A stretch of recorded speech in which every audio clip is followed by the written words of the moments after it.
আসসালামু আলাইকুম। আমি হোমমেকার মুন্না ব্লগসের মুন্নি। আজও হাজির হয়ে গেলাম নতুন আরেকটা ভিডিও নিয়ে। আশা করছি কাছে দূরে দেশ বিদেশ যে যেখান থেকেই আমার এই ভিডিও দেখছেন বা দেখবেন সবাই ভালো আছেন। আমরা আলহামদুলিল্লাহ ভালো আছি। আজকের ভিডিওটা শুরু করে দিলাম নাস্তার টেবিল থেকে। তো নাস্তার টেবিলে কি আছে দেখুন, বাঁধাকপি আলু মূলা দিয়ে একসাথে আমি ভাত ভাজি করেছি, সাথে ধনেপাতা তো ছিলই, আর ছিল সেদ্ধ আটা রুটি আর চা। এটা যে কি ধরনের মজার একটা নাস্তা কি আর বলবো। ওই যে আমি তো বলি আমি মধ্যবিত্ত একজন গৃহিণী, আর আমাদের এই ধরনের খাবারগুলো খেতে আসলে খুব ভালো লাগে। আর অল্প সময় অল্প টাকায় পেট ভরা খাবারগুলোই আসলে খেতে খুবই ভালো লাগে, আর খুব তৃপ্তি সহকারেই আমরা খেয়ে থাকি, আর আমরা ওইভাবেই অভ্যস্ত। তো আমার সকালবেলার এই নাস্তাটা ছিল, আর এই শীতে আমার এই সবজিটা খেতে খুবই খুবই খুবই ভালো লাগে। সাথে অবশ্য আমি সিম দেই, শালগম থাকলে শালগম দেই, মানে হরেক রকম জিনিস দিয়ে ভাজিটা খেতে দারুণ লাগে। আর সেই এই ভাজিটা তো আমার গত বছরের শীতের যে ভিডিওগুলো ছিল সব বেশিরভাগ ভিডিওতে কিন্তু সকালকার নাস্তায় এই ভাজিটা ছিল, এবং সেটা শেয়ারও করেছিলাম। তো এই বছর তো এখনও শেয়ার করি না, ইনশাল্লাহ আগামী ভিডিওতে শেয়ার করব যে সেটা কিভাবে করি। তারপর নাস্তা খাওয়া শেষ হলো, আর একটু গাছে পানি দিলাম। আমার বাসায় যদিও তেমন একটা গাছ নেই, টুকিটাকি কিছু গাছ আছে। আমার নিজে থাকার মানে অবস্থাই খুবই খারাপ, কারণ বাসাটা এত ছোট। আমাদের চারজনের জন্য আর চারজনের জিনিসপত্র, রান্না বান্না মানে সব মিলিয়ে আসলে আমাদের একটু ঝামেলাই হয়ে যাচ্ছে। যদিও নিচে আমার ভাইয়ের আরেকটা ফ্ল্যাট, মানে আমার ভাই থাকে, সেই ফ্ল্যাটেও আমাদের মেহমান আসলে টাসলে সমস্যা হয় না, থাকা যায়। কিন্তু তারপরও এত ছোট বাসায় আসলে থাকা খুবই কষ্টকর। তারপরও ম্যানেজ করে কোনো মতে থাকি। তার উপরে যদি আবার এইসব গাছগাছালি যদি রাখি তাহলে তো একটা অবস্থা খুবই খারাপ হবে। বাড়িওয়ালা নিশ্চয়ই আমাকে বাসা থেকে বের করে দেবে। আর উনি এমন একজন মানুষ, উনি কেমন জানি আমি জানি না, ওনার বাসায় মনে হয় ফুটবল খেলা যাবে এমন একটা অবস্থা আর কি। কিন্তু উনি পুরা ফ্লোরটা নিয়েই থাকেন, কিন্তু খুবই ফাঁকা।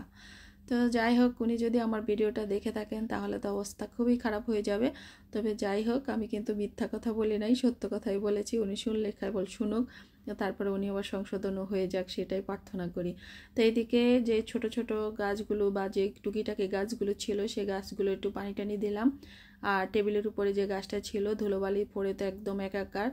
আর ধুলাবালির কথা কি বলবো, সে মানে এখন আমার বলতে লজ্জা লাগে। ধুলাবালির তো একদম লজ্জা নেই, কেবল চলে আসে বিনা দাওয়াতে।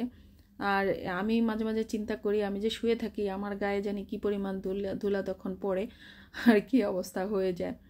তো গাছের মধ্যে তো গাছটা রেখে দেই, এটার কোনো কাজও নেই কিছু নেই, কিন্তু ধুলাবালি পড়ে একদম ভরে যায়, ফার্নিচার ভরে যায়।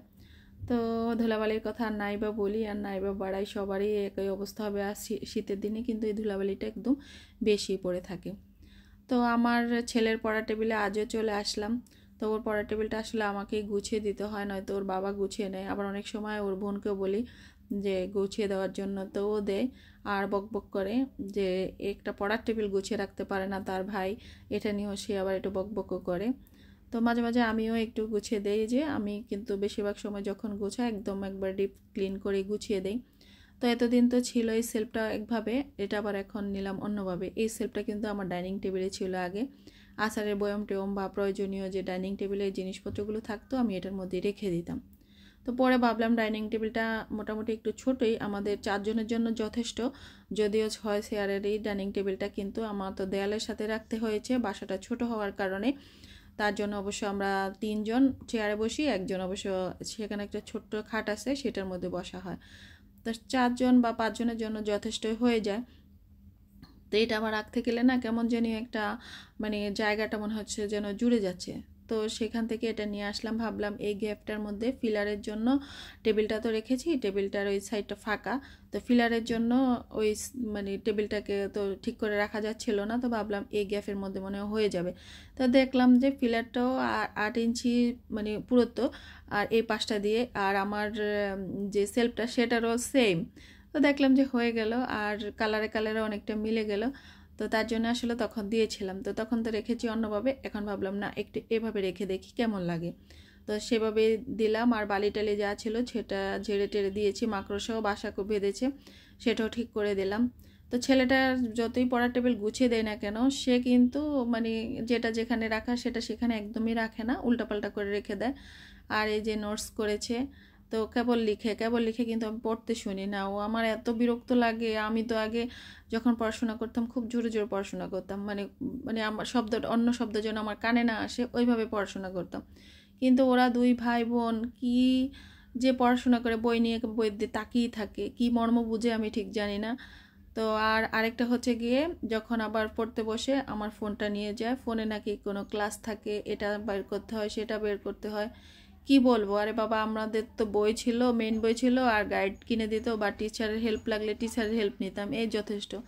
কিন্তু ওদের বই গাইড টিচার সবই আছে, তারপর আবার ফোনটাও লেগে যায়।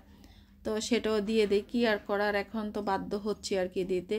যদিও আমার ছেলেকে বলা হয়েছে যে 18 বছর পূর্ণ না হলে ওকে আমি ফোন দেব না। তো ওরা দুই ভাই বোনই কেবল গুনতেছে কবে যে ওদের বয়সটা 18 হয়ে যাবে, তারপরে ওরা একটা ফোন পাবে, সেই অবস্থা আর কি। আর আসলে এখনকার সব বাচ্চাদের হাতে হাতেই কিন্তু ফোন। তো ওদের সাথেরই বেশিরভাগ ফ্রেন্ডদের কিন্তু ফোন আছে, তো কিন্তু আমার ছেলের বা মেয়ের ওদের কিন্তু নেই। তার জন্য ওরা একটু কেমন জানি করেও। তো ল্যাপটপটা ওর মামা একটা দিতে চেয়েছে, আমি অবশ্য নিষেধ করেছি, এখন দরকার নেই। আর ওর বাবাও একটা ডেস্কটপ এনেছে, সেটাও ফিটিং করতে চেয়েছিল। আমি বললাম যে কোনো প্রয়োজন নেই এখন, এমনিতেই ফোন আর টিভির জ্বালায় আমি অবস্থা খারাপ আমার।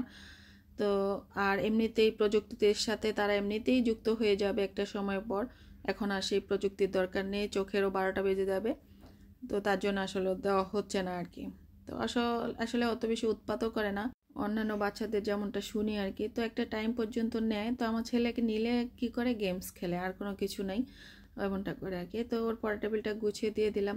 আসলে আমাদের মধ্যবিত্ত ঘরের ছেলে মেয়েদেরকে আসলে একটু মানে নিজেদের মতো করে গড়ে তোলা উচিত, কষ্টটা কি সেটা বুঝতে দেওয়া উচিত। কারণ পরিস্থিতি পরিস্থিতি কখন কাকে কোন মোড়ে নিয়ে যায় কেউ বুঝতে পারে না। যদি ভালো হয় তো সেটার সাথে কিন্তু অ্যাডজাস্ট করে নেওয়া যায়, কিন্তু মন্দ হলে সেটাতে অ্যাডজাস্ট করা খুবই কষ্টকর হয়ে যায়। তো আমরা কিন্তু আমি বলি যে একা অবশ্য আজকে আমার গত ভিডিওতে বলেছে আমি কেন আমাকে মধ্যবিত্ত বলতেছি। সত্যি আমরা মধ্যবিত্ত, আমাদের আয় ব্যয় যতটুকু আছে, অবশ্য আমাদের দেনা পাওনা নেই, কেউ আমাদের কাছ থেকে 1 টাকা পাবে না। যতটুকুই আছে যা আছে তা দিয়ে আলহামদুলিল্লাহ মোটামুটি ভালো আছি। তবে অপচয় করি না, বিলাসিতা একদমই করি না, করতে ভালো লাগে না, যেটা সত্যি কথা, এটা আমি সব সময় বলি। অনেকে বিশ্বাস করেন কি না আমি জানি না, আমার কিন্তু কোনো বিলাসিতা নেই, আমি বিলাসিতা করিও না। তো আমি বলবো যে আমরা মধ্যবিত্ত, কোনো মতে খুব সুন্দর করে চলার চেষ্টা করি আর কি। আল্লাহ যেন মান সম্মান সহকারে এইভাবে যেন দুনিয়াতে থেকে মানে বিদায় দেন, সেই দোয়াও করি আর প্রার্থনা করি আর কি, সেই কামনাটাই করি। আপনারাও দোয়া করবেন আমাদের জন্য। তো বাচ্চাদেরকে ওই যে বললাম, মধ্যবিত্ত ঘরের ছেলেমেয়েরা হুটহাট করে কোনো কিছু পাওয়া একদমই উচিত না, নয়তো তাদের চাওয়া পাওয়া অনেকটাই বড় হয়ে যায়। এখনকার দেখেন বাবার ঘরে মানে বাবা মা সংসার চালাতে খুব কষ্ট হয়ে যায়, কিছু কিছু ছেলেমেয়েরা বাইকের জন্য এমন একটা প্রেশার করে, কি আর বলবো। আমাদের মানে পরিচিত এক ছেলে ওই দিন ওর ফ্রেন্ড সহ 2 জনে একসাথেই মারা গেল এই বাইক অ্যাক্সিডেন্টে। কিন্তু এই বাচ্চা বয়সে, এই বয়সে তাদের স্টুডেন্ট লাইফে বাইকটার প্রয়োজনীয়তাটা কি আমি সেটাও জানি না, কিন্তু তারা বাবা মাকে কিন্তু ফোর্স করে নিয়ে নেয়। তো বাবা মা বাইকটাও হারালো, আর তাদের প্রিয় সন্তান আদরের সন্তানটাকেও হারিয়ে ফেললো। আর এই যে এখান থেকে যে আমি একটা বাটি বের করলাম, পিন্নি বাটি, এটাতে কি হচ্ছে জানেন, প্রায়ই আমি এখান থেকে বাটি বের করি, খালি বাটি। এটার মধ্যে আমার ছেলে যখন পড়তে বসে যদি বাদাম ভাজা থাকে বাদাম ভাজা নিয়ে আসে এটার মধ্যে করে, নয়তো ওই যে চানাচুর থাকে চানাচুর নিয়ে আসে। ও পড়বো মানে পড়তে বসে কি ও বেশিরভাগ লিখে, ও তো বলে যে ওর বায়োলজিটা কেন আমি ওকে দিলাম, ওটার মধ্যে কেন ম্যাথস নেই, তাহলে ভালো হতো। অঙ্ক করতে ওর ভালো লাগে, সলভ করতে ওর ভালো লাগে, বাংলা ইংলিশ এসব পড়তে ওর ভালো লাগে না। তো ও যখন মানে লেখালেখি করে তখন কিন্তু ও একটু চানাচুর খায় বা বিস্কিট থাকলে বিস্কিট খায়, মানে ঘরে যত কিছু থাকবে ও এই বাটির মধ্যে করে নিয়ে আসে। তো বাটিটা কিন্তু জায়গা মতো রাখবে না, এই বইয়ের চিপার মধ্যে রেখে দেবে। আমি আবার যখন সব গুছিয়ে নেব তখন এখান থেকে বের করে নিই। আসলে একটা সময় হয়তো বা আসবে এই সময়টাকে বা আমার ছেলের এই কাজটাকে আমি খুব মিস করব। বাচ্চারা বড় হচ্ছে আর কেন জানি বুকের মধ্যে একটা চিনচিন ব্যথা হয় মাঝে মাঝে, খুব খারাপ লাগে, মনে হচ্ছে যেন আস্তে আস্তে দূরে সরে যাচ্ছে। এমনটা তো হয়তো বা আমার মায়ের কাছেও ছিল, আমরা 7 ভাই বোন, তা আমার মায়ের কী অবস্থা আমি মাঝে মাঝে চিন্তা করি। তো এদিকে দেখেন আমি রান্নাও করে নিয়েছি, ঘর তো সব কিছু গুছিয়ে কেবল তো ছেলের রুমটা মানে পড়ার টেবিলটা গুছিয়েছি সেটাই দেখালাম, বাকি কাজগুলো কিন্তু আমি করে নিয়েছিলাম, ঘরটর গোছানো। আর কারণ মেয়ের পরীক্ষা ছিল, মেয়ে আবার পরীক্ষা দিতে যাবে, ছেলেও পরীক্ষা দিতে চলে গিয়েছিল। তারপরে এই যে মানে আমি ডাটা দিয়ে আলু দিয়ে মাছ দিয়ে রান্না করেছিলাম, আর চালতাটা ফ্রোজেন করব তার জন্য হলুদ আর লবণ দিয়ে ভাপিয়ে নিয়েছিলাম, আগে তরকারি ছিল। আর এদিকে ছেলেও চলে আসছে কলেজ থেকে পরীক্ষা দিয়ে, ওর 12:30 পৌনে 1টার মধ্যে বাসায় চলে আসে। তো আমার রান্নাবান্না কমপ্লিট হয়ে গিয়েছিল, আমি ওয়াশরুমে যাব, গোসল করব, মেয়েকে বিদায় দিয়ে মানে ছেলে রুমে ঢুকবে, মেয়ে পরীক্ষা দিতে চলে যাবে, তখন আমি আবার গোসলে ঢুকবো আর কি। আর কারণ একজন বাসায় থাকতে হয়, দরজা খুলতে হবে, হেল্পিং হ্যান্ড আসে ওই টাইমটাই। তো মেয়ে আবার রেডি হচ্ছে, ওর বাবার সাথে চলে যাচ্ছে পরীক্ষা দিতে। আর এদিকে ছেলে আবার আসছে ওর সাথে একটা ওর এক ক্লাস ফ্রেন্ডকে নিয়ে, কারণ ওর আবার টিউশন আছে। তো বললো যে ওর বাসা নাকি খুব দূরে, তার জন্য ওর সাথে চলে আসছে আমাদের বাসায়, এখানে একটু রেস্ট নেবে, ও নামাজ পড়বে, তারপর আমার ছেলে সহ একসাথে বের হয়ে যাবে। তো ভাবলাম ওকে কী দেওয়া যায়, তো শরবত দিলাম, আচার বললাম দিতে, ওরা খাবে না, বিস্কিট টিস্কিট ওসব খাবে না, চানাচুর খাবে না, অন্য কিছুই খাবে না সে, ভাত বললাম খেতে তাও খাবে না। তো ভাবলাম ফ্রিজে চিকেন বল ছিল ওই দিন যে আমি বানিয়েছিলাম, কিছুটা আমি ফ্রোজেন করেছিলাম, তো ভাবলাম সেটা দিই, তো সেটা দিয়ে দিলাম। তো আজকের ভিডিওটা আমার এই পর্যন্তই, সবাই ভালো থাকবেন, সুস্থ থাকবেন, আল্লাহ হাফিজ, আসসালামু আলাইকুম।